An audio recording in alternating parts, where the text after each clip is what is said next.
Good day everyone, it's me again Kim Valiente and welcome back to my channel. With me is Sir Jing. Click on Zombie Apocalypse.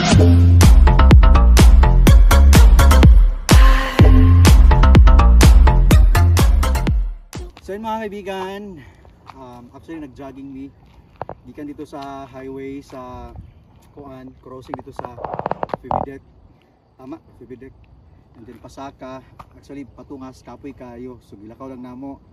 Then pag-abot na sa anahan kay flat naman, so ay kami nag-jogging. So we decided also nga muani diri sa extension sa TCC para sa mga criminology students. So mga kaibigan, uban ni among paglaag ginagmay.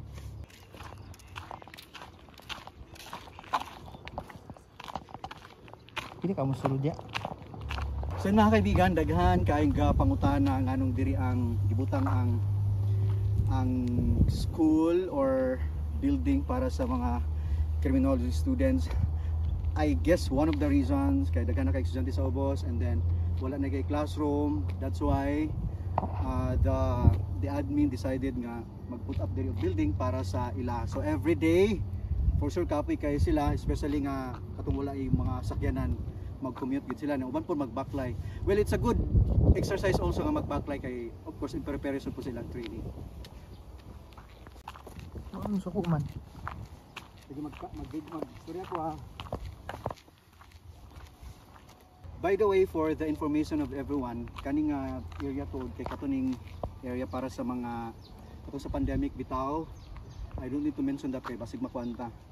So mao ni sa karon ang building nga gihimo na og classroom para sa mga criminology students.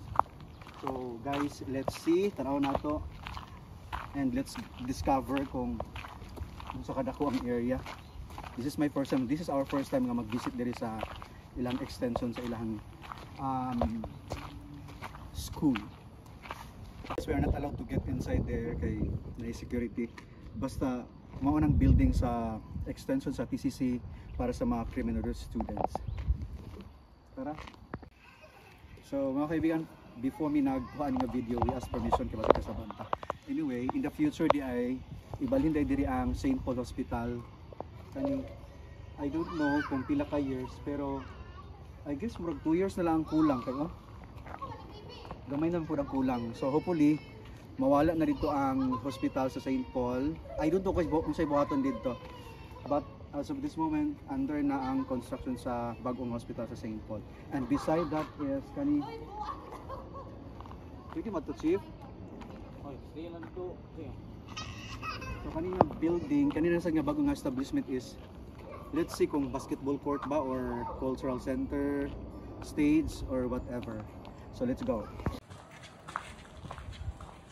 Okay. So yun mga kaibigan, again, mao ni ang bagong construction para sa St. Paul Hospital. So actually, dili pa gid sa kompleto ba. Saka ta para makita naton sa resulta sa taas. Let's go.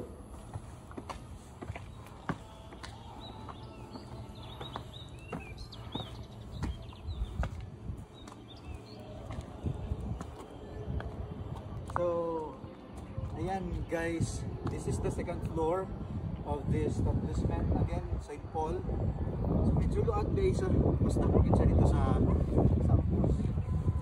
Dito sa daghan na kay ma-cater nga mga pasyente. We are not praying nga dapat daghan pasyente no, but again, daghan ma-cater nga pasyente. Hopefully, kumpleto gid ang facilities nga na diri para siyempre ma-appreciate sa mga tao ang unsa ka maayo ang leadership sa admin as of this moment. Ayan sa likod nako mo na ang let's see kung sa basketball court ba or cultural center para sa mga different shows, concert and all. So ayan, mo niya again ang second floor sa bagong St. Paul Hospital. So mo na siya ang katong sa likod mo na ang building sa TCC extension. So I guess we have to go down para ato na to ang another establishment nga giput up or project sa before mi nasulod dire nananghid mi, so okay ra daw. So again mga kaibigan, musulod ta sa bagong kuan. Ay kay murag basketball court ni. Kinamay duha ka ring mo. No? Guys, nakasulod na diri sa gym. So gym ning to say diri i-held ang different activities sa nga ihatag sa Taguluan admin. So actually basketball, I don't know what happened, basketball court pero gitanggal ang board. Kay siguro mag-focus sa different activities. So far I guess kuha na lang kulang. Ang kulang ani kay sa flooring and then paint sa mga benches. Gamay na lang ang final touching. So hopefully mag-open na ni soon. So ang ato lang buhaton is to support the different activities of this admin. Mga kaibigan, I guess it's time to end. We have to end this video kay medyo hapon na sad. For those who haven't subscribed yet, ano pa hinihintay natin? Subscribe na po and please continue supporting this channel. Goodbye everyone.